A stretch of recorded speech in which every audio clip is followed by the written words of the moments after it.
Well, hello. I am in my kitchen baking some zucchini bread. If you want the recipe, just ask me and I'll send it to you. I got really tired of all the breads in the stores being horrific, full of enriched flour, bleached flour, potassium bromate, nasty gluten. And so I am making my own.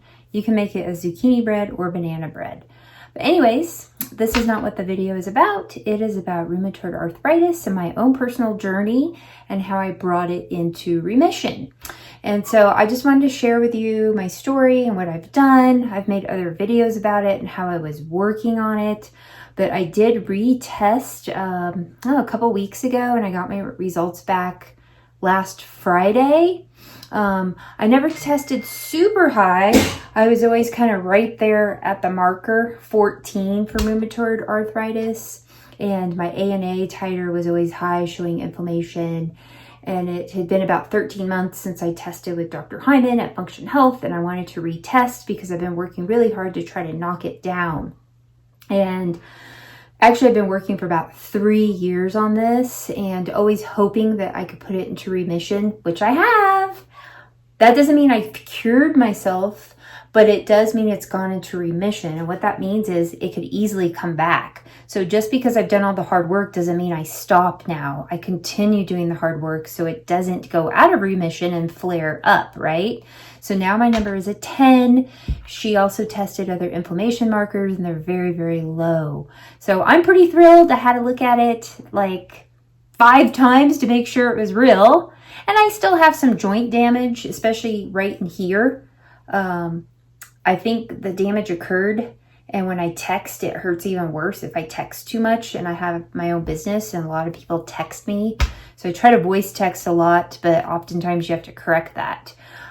So there was still some damage done, but it's not too severe. A little bit in my foot too. But here's my test results for proof. Okay, so here's my test results on Quest Lab. She tested 2 others for inflammation in my body. Here's one that shows inflammation in the red blood cells. It should be under 30. I was a 5, so super low for inflammation. Rheumatoid factor should be under 14, and I was a 10. I've never been a 10 in 3 years. I've always been 14. And this is another one for inflammation, and it should be under 20, and I am a 16. So I kind of like that one a little lower, but I'm still glad it's in the green. And the only thing I do still have is thyroid antibodies, but they're not attacking my thyroid. So they're under control, but I believe they're there because of mercury I've had in my mouth since I was a kid.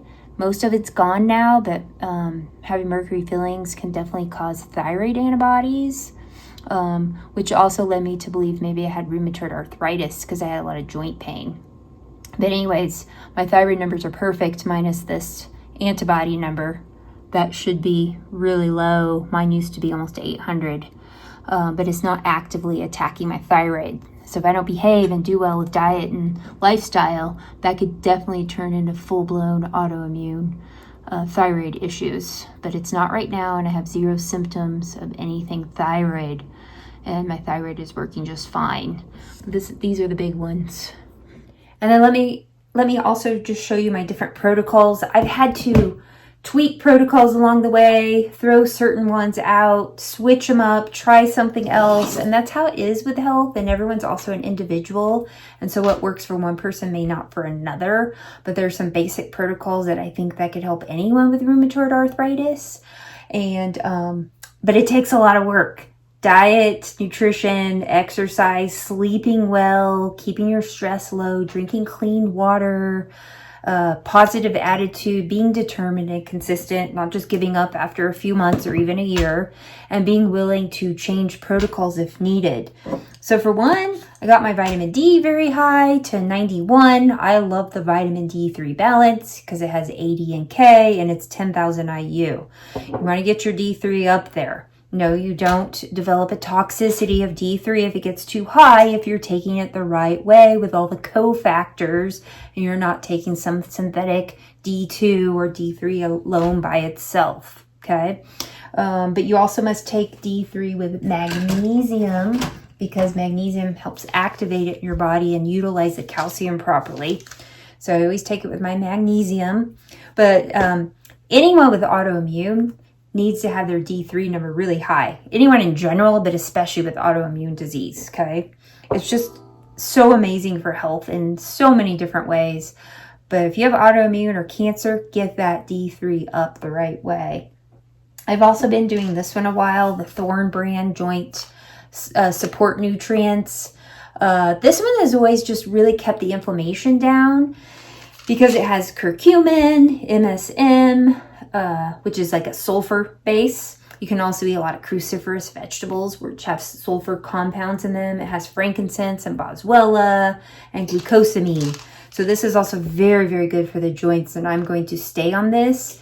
You can take up to 8 capsules a day. I was taking 4 capsules a day, and now I take 3 capsules twice a day, and that seems to work really well. I also recently started multi-collagen peptides by hydrolyzed collagen, grass-fed, really clean, in small particles, so it can get in there into the joints, tissues. Works really well. I haven't been on this one too long, but I knew it was important, so I started this as well, and it's by the Code Edge brand. I've been doing the DMSO gel. I just rub it mainly on here. Sometimes my foot, it'll get a little inflamed if I run too long. DMSO gel is really good for inflammation. Goes through your skin. I also even take it orally, just a little bit in liquid form in my green drink in the morning, like half a teaspoon. It tastes gross, but it works really well for inflammation. Kalima sea salt. I think I've corrected deficiencies in my body. All my minerals are up to par. Optimal health now. When you have deficiencies, how is your body going to fight disease and heal itself? I believe the human body has everything it needs to heal itself and work optimally. But it has to have the basic staples, right? We don't run on fumes. Our bodies run on certain vitamins and minerals. When you have deficiencies, it can't do what it needs to do. So this is free of microplastics and heavy metals and is loaded with minerals. I also take it along with Oceans Alive phytoplankton. The only thing is this is grown and manufactured the same way it would grow in the ocean because the ocean is polluted. The company Activation Products has their own like aquariums that they grow it in, so it's clean and free of toxins. They also have the same company has Solaris. I've been on this 3 or 4 months now too, and it's constantly just removing toxins and pollutants from my body and germs, because we get bombarded every day. You get rid of it and it comes right back, right? Because we live in a pretty toxic environment, so I'm always just kind of cleaning out the system. And I think the biggest, heaviest hitter that really brought it into remission is this Fatty 15. I've been on this almost 2 months now. Scientists in the Navy, marine biologists, specifically in the Navy, they use dolphins, and scientists were researching on the ones that were living a long time, and they had more of this certain type of fat in their body called Fatty 15, and they get it from the plants in the sea that they eat. You can get it in some diet sources, but it's really hard to get it. And so these scientists extracted it from a plant. I don't know exactly which plant. I can't find it. I've been trying to find out what kind it is, and I have some info here. The scientists noticed in healthier, older dolphins, they had higher levels of a fat called C15, an odd chain saturated fatty acid. And when dolphins were given diets higher in C15, many of their health issues resolved.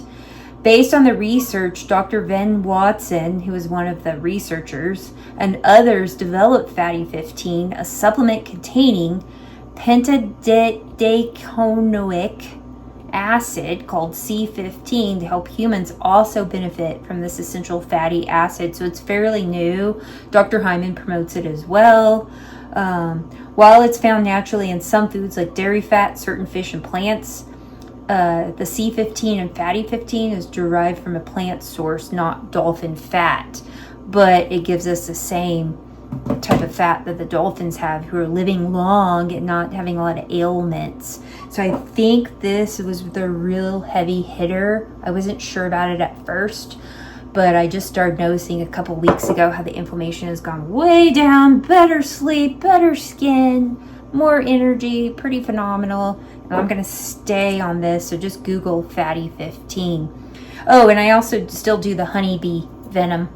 I put the DMSO gel on first, and then I put the honeybee venom over it. But these both, they go through your skin, and they go in there to heal and repair also. And so, like I said, I take a lot of different supplements, but I also combine it with good nutrition, avoiding seed oils, trans fats, loads of sugar, processed white sugar junk, and fast food. Don't put that in your body. Don't even bother taking any of these supplements if you're going to eat like that, because the supplements won't help you. It all goes together in a complete package. So I hope if you're struggling with rheumatoid arthritis, you can also put it into remission. And no, I take no drugs for that. I don't believe my body needs drugs to heal, because that doesn't heal you. But healing your body with giving it what it needs, the basic staples to heal that inflammation, that's how you heal and put disease in remission.